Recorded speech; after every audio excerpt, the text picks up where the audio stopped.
Welcome to Mindfully Stoic, a channel dedicated to increasing mindfulness through the lens of the ancient philosophy of Stoicism.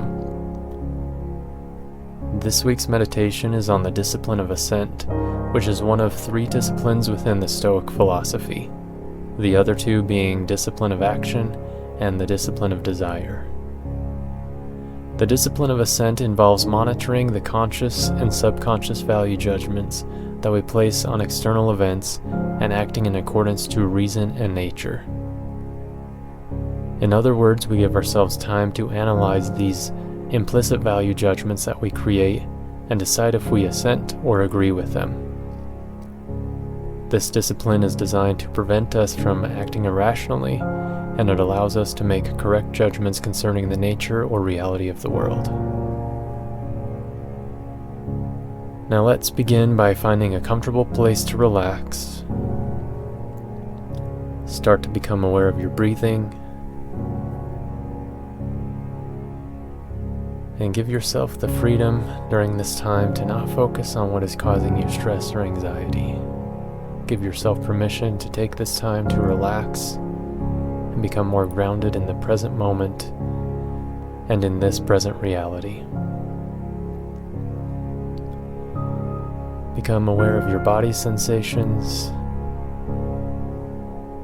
Pay attention to any tension in the back, in your shoulders, in your neck, or in your face. Let the muscles relax with each breath, deeper and deeper.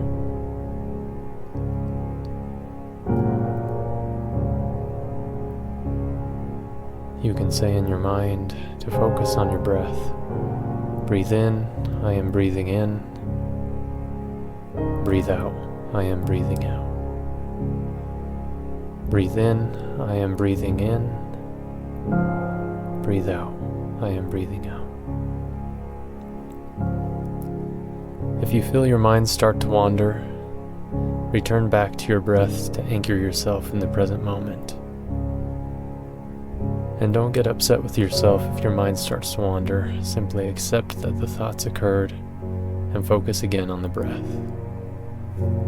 You can repeat in your mind, breathe in, I internalize my values. Breathe out, I live my values. Breathe in, I internalize my values.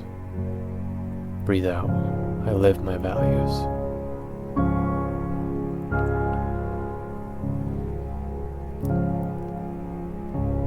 Now just take a few moments and relax. Take a few deep breaths.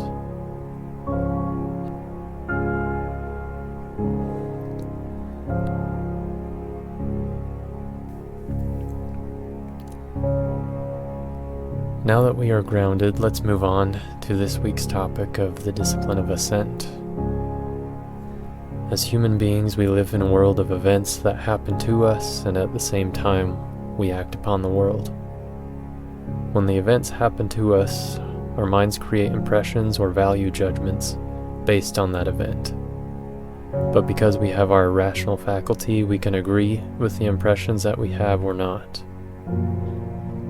For example, when events happen to us such as getting cut off in traffic, receiving some degree of criticism at work, stubbing your toe, or any other scenario that causes personal distress, we create the narrative in our minds. If necessary, we deal with the present danger at hand, then our narrative of the event naturally arises. We could start to blame others for acting in such a manner and perseverate on their poor qualities.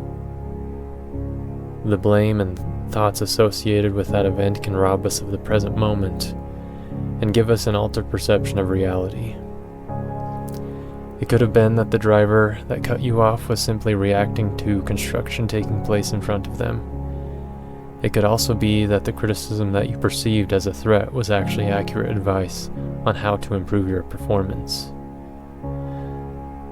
There are many variables involved in human behavior and in life in general, and it's good to consider all of these options and to analyze them rationally. Now consider the following quotes from some of the Stoics and other sources. Marcus Aurelius stated, "If any external thing causes you distress, it is not the thing itself that troubles you, but your own judgment about it. And this you have the power to eliminate now."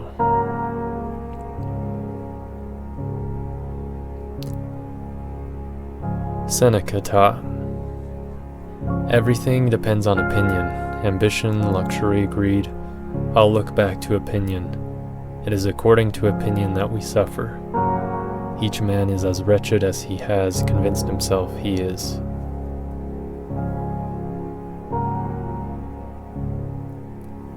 This one comes from Epictetus. The third topic concerns the assent, which is related to things which are persuasive and attractive. For as Socrates said, we ought not to live a life without examination. So we ought not to accept an appearance without examination, but we should say, "Wait, let me see what you are, and whence you came." Another quote by Marcus Aurelius, "We can choose to have no opinion about a thing, and not to be troubled by it, for things themselves have no power of their own to affect our judgments."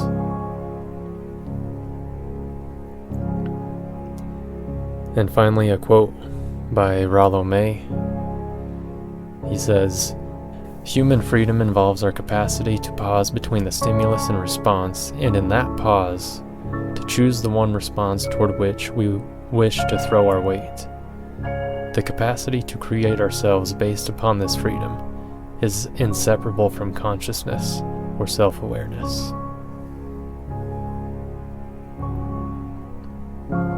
Another way to understand the discipline of assent is to imagine that you are having a dialogue with your instinctual self and your rational self. The instinctual self is reactive, short-term minded, guided by emotions, however can be useful when making dangerous, split-second decisions. On the other hand, the rational self is deliberate, proactive, and long-term minded, setting aside time so that the instinctual self and rational self can communicate and determine whether to assent to an idea, thought, or value judgment or not. Give yourself time to examine the narrative that you automatically create and decide if it comports with reality. Doing this will help us live more fulfilled and rational lives. We will hold less irrational beliefs, be less reactive to external events, and exercise more control in our life. Thank you for listening to Mindfully Stoic. I hope this is a good reminder to not only examine your life as a whole, but to examine the thoughts and impressions that make up your life. Give yourself compassion and allow yourself the time to properly and rationally react to each event that happens in your day-to-day life. I appreciate your time and support. Again, thanks for listening.